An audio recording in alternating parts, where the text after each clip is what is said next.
اعوذ باللہ من الشیطان الرجیم بسم اللہ الرحمن الرحیم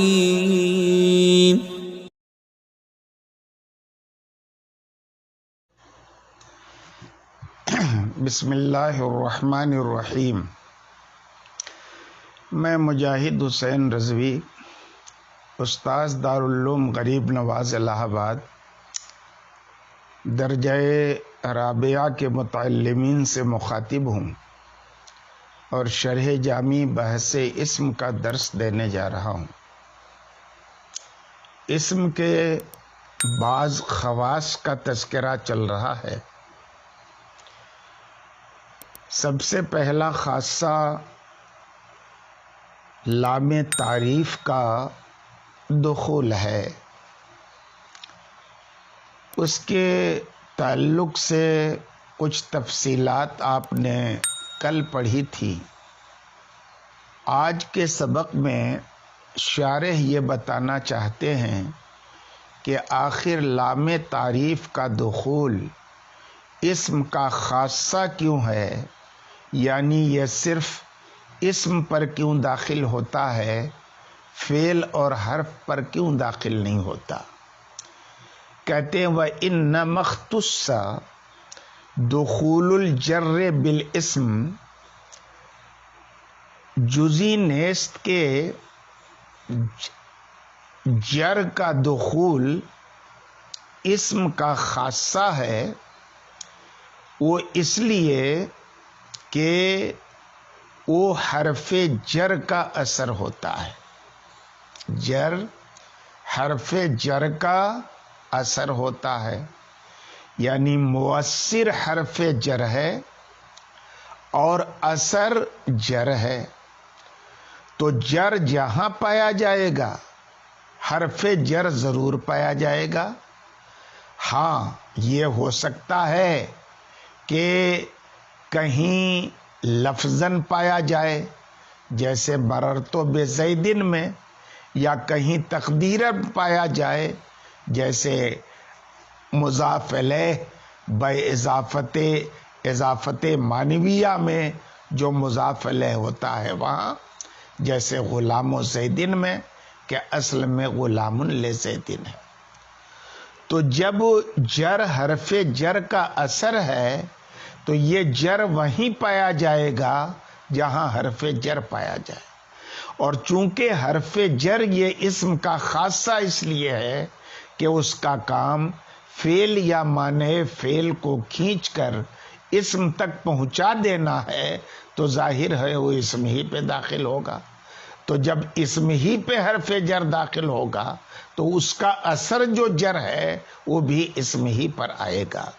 کہتے ہیں لِأَنَّهُ أَثَرُ حَرْفِ الْجَرِّ فِي الْمَجْرُورِ بِهِ لَفْظًا وَفِي الْمَجْرُورِ بِهِ تَقْدِيرًا، کیونکہ جر یہ حرف جر کا اثر ہوتا ہے اس مجرور میں جہاں پر حرف جر لفظاً ہو، اور اس مجرور میں بھی جہاں پر حرف جر تقدیراً ہو، جیسے کہ اضافت معنویہ میں ہوتا ہے۔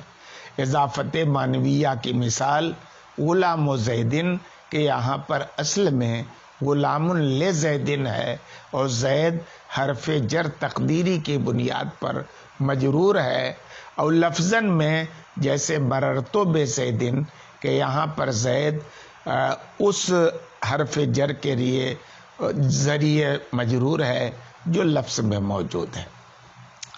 اب کہتے ہیں حرف جر کا دخول خواہ لفظاً ہو یا تقدیراً یہ اسم کے ساتھ خاص ہے۔ کیوں اسم کے ساتھ خاص ہے؟ کیونکہ یہ یعنی حرف جر فعل کا معنی اسم تک پہنچانے کے لیے موضوع ہے، تو جب اسم تک پہنچانا ہے تو یہ اسم ہی پہ آئے گا۔ کہتے فَيَنبَغِي أَن يَدْخُلَ الْاسْمَ، تو مناسب ہے کہ اسم پر داخل ہو۔ ینبغی بمعنی یہاں یجب ہے، خالی مناسب نہیں ہے حرف جر کا دخول اسم پر، بلکہ واجب ہے کہ وہ اسم ہی پہ داخل ہو۔ فعل اور حرف پر حرف کا دخول نہیں ہوتا۔ کیوں یہ اسم پر داخل ہونا اس کا ضروری ہے؟ لیفضی معنی الفعل الیہ، تاکہ فعل یا معنی فعل کا معنی اس تک پہنچا دے۔ اب ایک سوال پیدا ہوتا ہے کہ آپ نے دعویٰ یہ کیا کہ جر کا مطلق دخول یہ اسم کا خاصہ ہے، لیکن دلیل میں آپ نے جو بات کہی وہ یہ ہے کہ او جر اسم کا خاصہ ہے جو حرف جر کا اثر ہو، اور ہم دیکھتے ہیں کہ بعض جگہ جر حرف جر کا اثر نہیں ہوتا، تو مطلق جر کا دخول یہ اسم کا خاصہ نہیں ہوا۔ کیوں؟ کہتے ہیں کہ اضافت لفظیہ ہوتی ہے، جہاں پر صفت جو ہے اپنے معمول کی طرف مضاف ہوتا ہے۔ اس اضافت لفظیہ میں جو مضاف الیہ ہوتا ہے وہ حرف جر کی تقدیر سے مجرور نہیں ہوتا، بلکہ بنا حرف جر کی تقدیر کے مجرور ہوتا ہے۔ مثلا حسن الوجہ میں جو الوجہ مجرور ہے یہ مضاف الیہ ہونے کی بنیاد پر تو ہے، لیکن غلام و زیدن کی طرح یہاں پر لام مقدر نہیں ہے کہ حسن الوجہ اصل میں حسن للوجہ ہو۔ لیکن یہ کہا جا سکتا ہے کہ یہ طے نہیں ہے کہ اضافت لفظیہ میں جو مضاف الیہ مجرور ہوتا ہے اور اس پر جو جر آتا ہے وہ حرف جر کا اثر نہیں ہے۔ حرف جر وہاں مقدر ماننے میں آخر کون سی چیز مانے ہے؟ اگر ہم مان لیں کہ حسن الوجہ دراصل حسن للوجہ تھا تو اس سے مانے کوئی چیز نہیں ہے، اور اگر ہم نے مان لیا کہ حسن الوجہ میں یا کوئی بھی اضافت لفظیہ ہو کہ مضاف الیہ پر جو جر آ رہا ہے یہ حرف جر کا اثر نہیں ہے، تو اب آپ کیا کہیں گے کہ یہاں پر جو جر آ رہا ہے وہ یا تو اسم کے ساتھ خاص ہوگا یا فعل کے ساتھ خاص ہوگا، یا یہ کہ اسم اور فعل دونوں میں عام ہوگا۔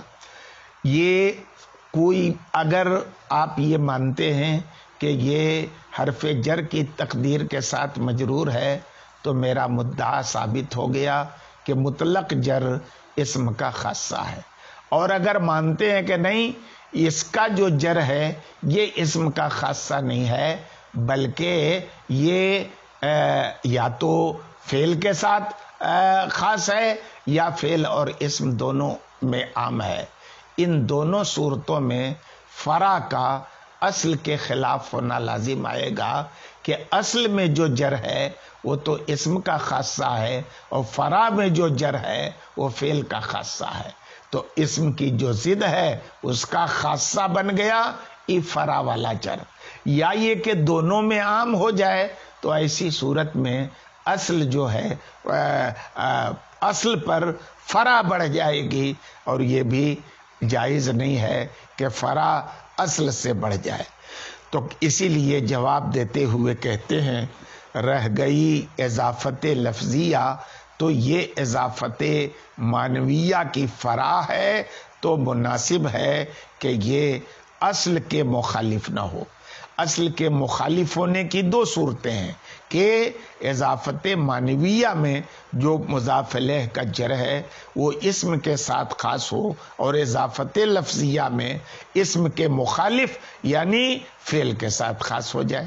اسی کو کہتے ہیں کہ مناسب ہے کہ اصل کے خلاف نہ ہو، بے ان تختص بما یخالف ما یختص به الاصل، بئی طور کے یہ جر خاص ہو جائے اس کے جو مخالف ہے اس کے جس کے ساتھ اصل خاص ہے یعنی فعل کے ساتھ، اور تزید علیہ، اور دوسری مخالفت کی صورت یہ ہے کہ وہ اصل پر بڑھ جائے بے ان تعم الاسم والفعل، کہ اضافت معنویہ میں تو جر اسم کا خاصہ ہو، لیکن اضافت لفظیہ میں یہ اسم کا خاصہ نہ ہو بلکہ عام ہو جائے، اسم پر بھی آئے اور فعل پر بھی آئے۔ بات ختم ہو گئی۔ یہ پہلا خاصہ تھا اسم کا۔ دوسرا خاصہ ہے دخول تنوین۔ دخول تنوین یہ اسم کا خاصہ ہے سارے اقسام کے ساتھ۔ تنوین کی کتنی قسمیں ہیں؟ 5 قسمیں ہیں۔ سارے اقسام کے ساتھ خاص نہیں ہے بلکہ تنوین ترنم یہ اس سے مستثنا ہے کہ تنوین ترنم اسم کے ساتھ خاص نہیں ہوتا بلکہ یہ تو فعل پر بھی داخل ہوتا ہے نا۔ اقل اللوم آزل والعتابن، یہاں پر اسم پہ تنوین ترنم داخل ہے۔ وقولی ان اصبتو لقد اصابن، یہاں فعل ماضی سے تنوین ترنم جڑا ہوا ہے۔ تو تنوین ترنم جو ہے یہ اسم کا خاصہ نہیں ہے، لیکن چونکہ اکثر اقسام تنوین کے اسم کے ساتھ خاص ہیں، اس لیے ماتن نے اکثریت کا اعتبار کرتے ہوئے تنوین کو اسم کا خاصہ قرار دیا۔